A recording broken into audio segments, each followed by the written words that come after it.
Hazardous materials can be found in a lot of workplaces, doing a lot of good things. They heat our facilities, help us to maintain our instruments, tools, and equipment, and play major roles in many manufacturing and industrial processes. But these hazmats can also create serious hazards for us, especially if they aren't handled safely. That's why OSHA established the hazard communication regulation known as the hazcom standard. It gives you the right to know about any potentially hazardous materials that can be encountered in your workplace, and ensures that you have the information you need to handle them safely. In this program, we'll discuss the requirements of the hazcom standard, the hazards that are associated with different types of hazmats, and what you can do to avoid those hazards.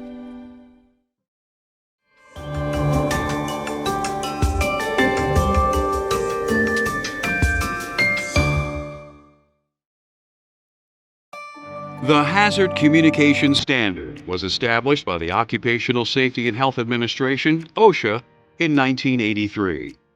Also known as the hazcom standard, this regulation gives employees a legal right to know about any hazardous materials that they could encounter in their workplace. It also requires employers and hazmat suppliers to provide the people who handle hazardous chemicals with complete information on how to work with them safely. To do this, the standard established three main sources of hazmat information: safety data sheets, hazmat container labels, and a company's written hazard communication program. Safety data sheets, SDSs, are provided by hazmat suppliers for each of the hazardous materials they produce. A safety data sheet tells you the material's names, the company that manufactured it, the hazards that are associated with it, and the precautions you should take when handling it. It also discusses the first aid that should be given to someone who has been exposed to the material and how to respond to a spill. Your facility keeps its SDSs in a central location so you can refer to them whenever you need information on the hazmats you work with. Both the information on SDSs and how it is presented are standardized according to the UN's Globally Harmonized System of Classification and Labeling of Chemicals, or GHS. The second source of information about a hazmat is its container labels. Under hazcom, hazardous materials labels are required to follow the GHS standards as well. However, an organization's in-house hazmat labels do not have to follow the GHS format, but they do have to display all the information that the system requires. The third source of information about hazardous chemicals is a company's written hazard communication program. This document is a blueprint for how a facility complies with OSHA's hazard communication standard. A hazard communication program will describe what hazmats are present on site, where they are located, how they are labeled, where their SDSs are kept, how employees will be trained in hazmat safety, and anything else an employee needs to know to work with the material safely.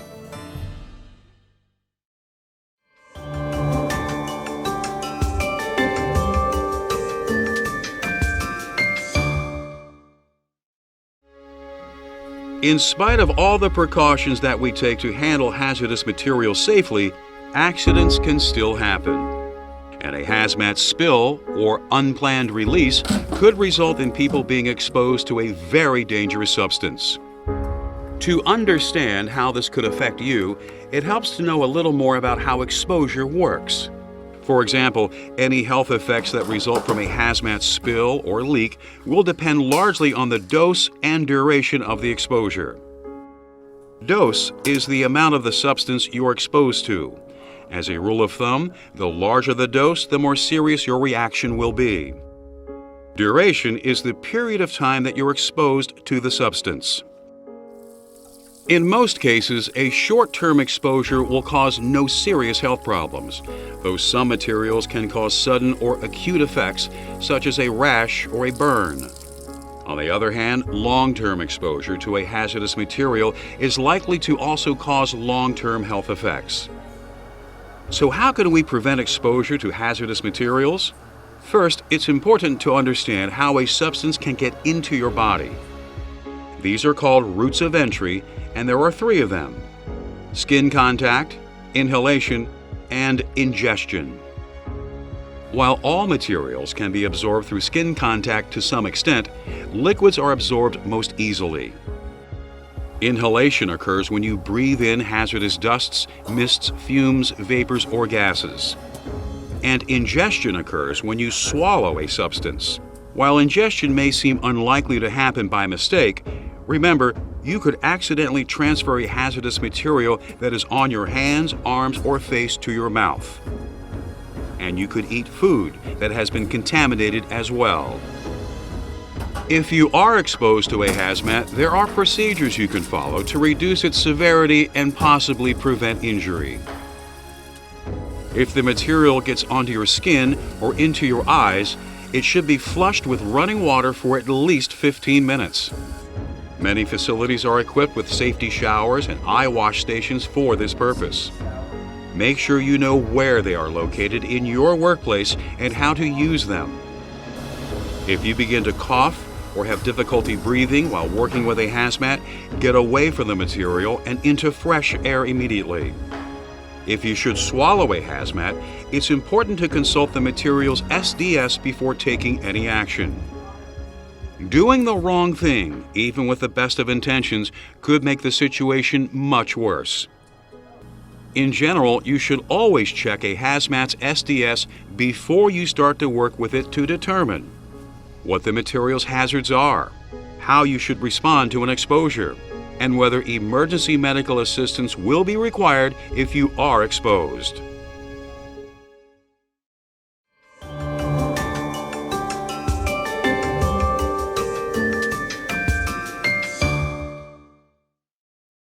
To help you work with hazardous materials safely, OSHA's hazcom standard divides hazmats into categories.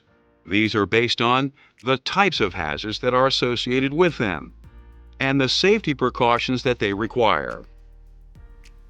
3 of these groups that can be found in many facilities are toxins, corrosives, and irritants.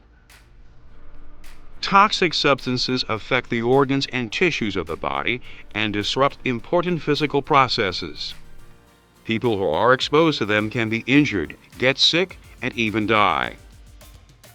Toxic chemicals that are used in a number of healthcare facilities include formaldehyde and chlorine.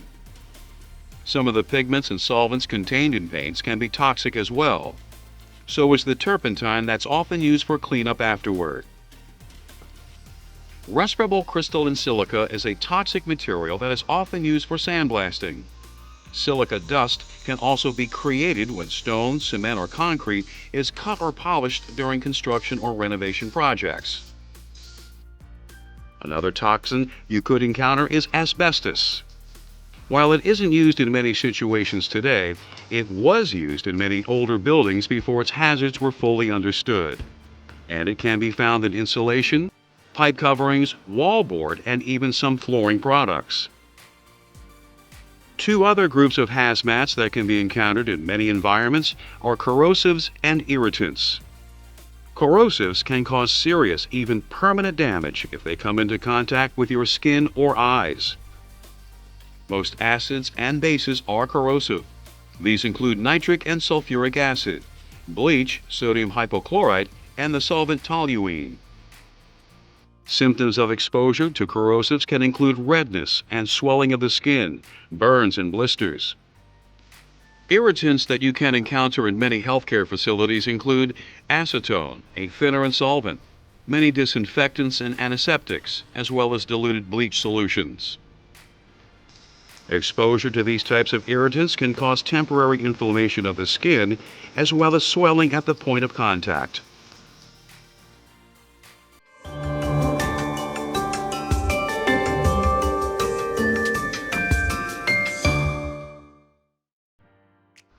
Some substances can be especially hazardous because the first symptoms of exposure might not appear until long after the exposure occurs. and by that time, the damage has already been done. Carcinogens and radioactive materials both fall into that category.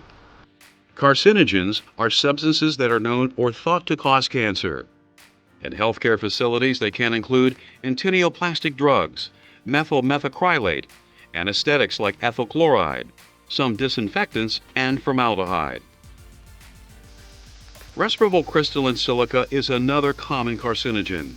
This hazardous silica dust can be created by cutting, grinding, or polishing materials such as stone, cement, or concrete during construction and renovation projects.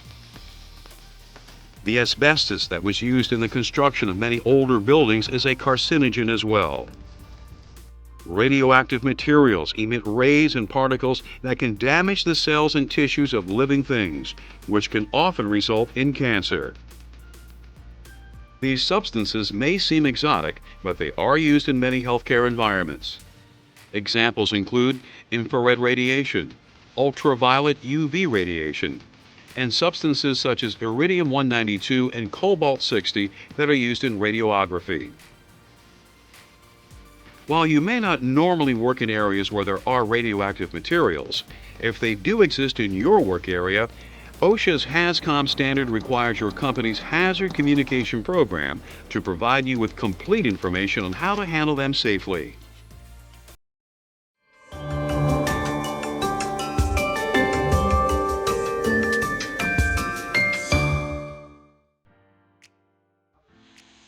Many of the substances that are covered by OSHA's hazard communication standard are hazardous because they can injure or cause illness in people who are exposed to them directly.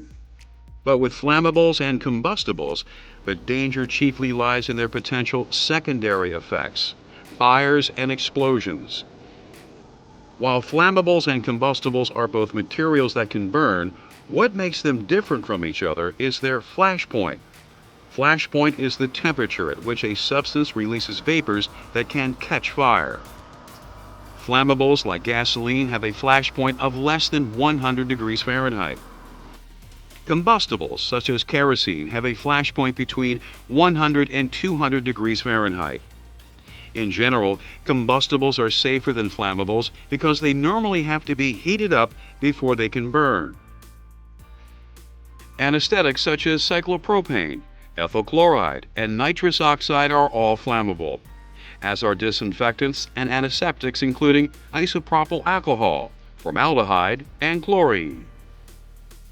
So are solvents such as toluene and turpentine, and gases such as hydrogen, propane, and acetylene. Combustibles such as fuel oil, grease, and other petroleum products can often be encountered in facility maintenance activities as well.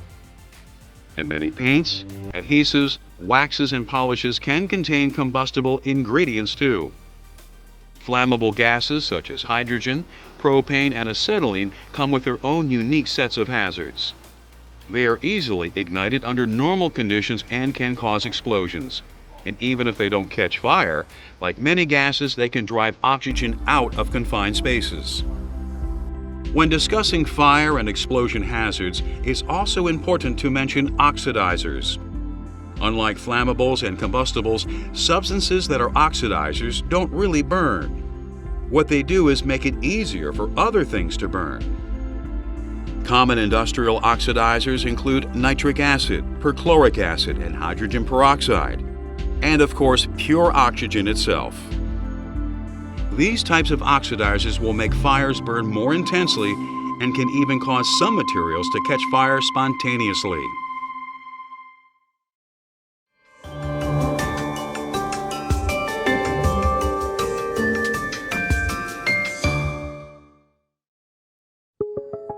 One of the things that OSHA's Hazard Communication Standard ensures you of is that you are provided with information about the precautions that you should take to handle hazmat safely.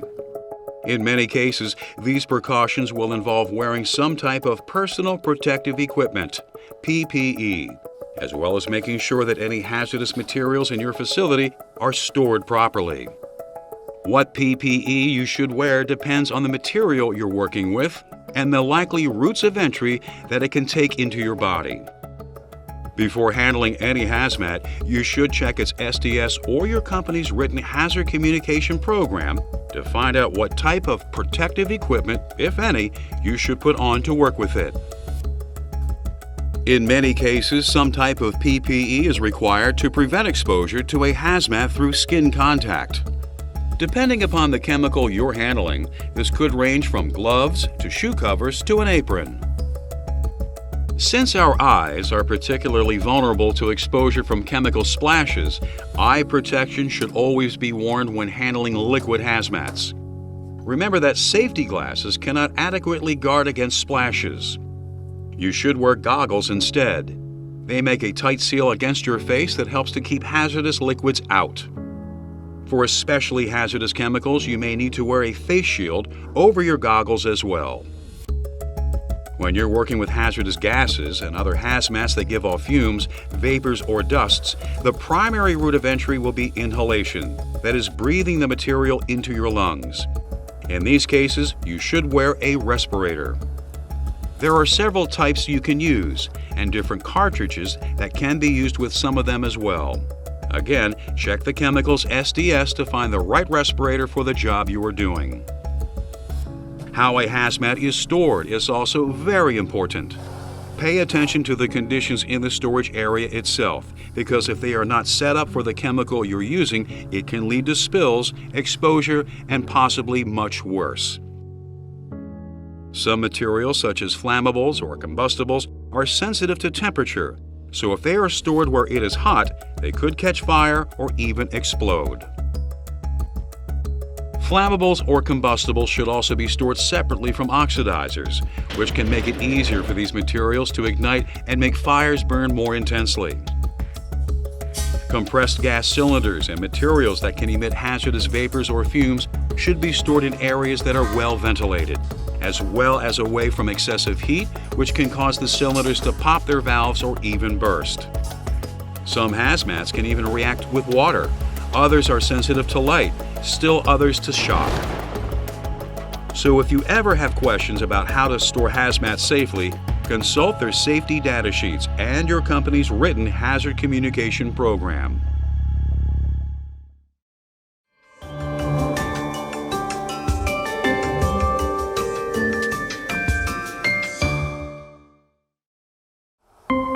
When you're handling hazardous materials, using the appropriate PPE and following safe work practices can go a long way in preventing problems.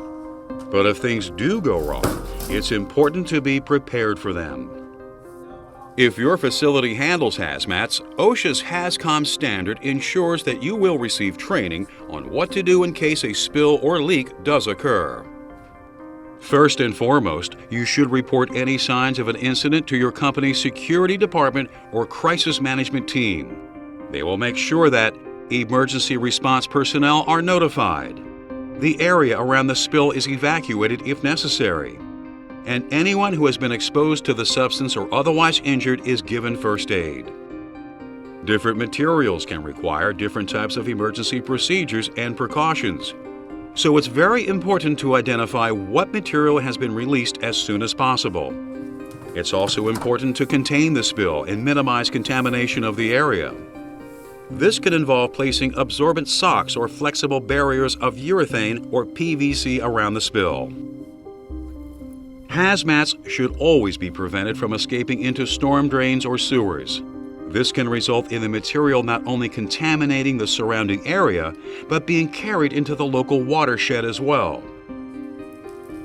Once a spill has been contained, the material will usually be soaked up using sorbents and blankets that help neutralize it.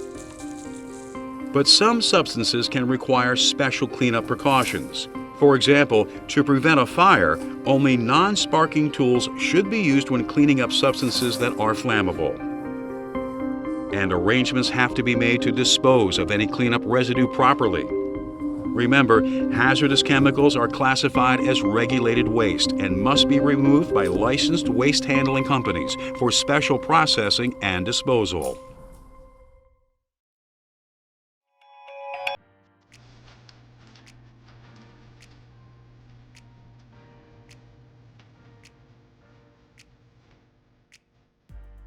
Working with hazardous materials can pose serious challenges, but your company's hazard communication program gives you the information you need to handle hazmat safely. Let's review. OSHA's hazcom standard gives you the right to know about the hazmats that are present in your facility. Employers must create a hazard communication program that serves as a detailed blueprint for the safe handling of hazardous substances.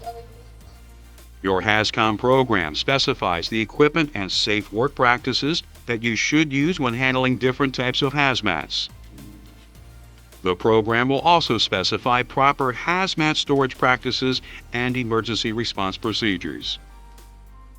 Safety data sheets and container labels can both provide you with important safety information about the chemicals you work with. When you know about the hazardous substances that you can encounter in your workplace and understand the right ways to handle them, you can help ensure that you, your coworkers, and the surrounding community are kept safe from hazmats every day.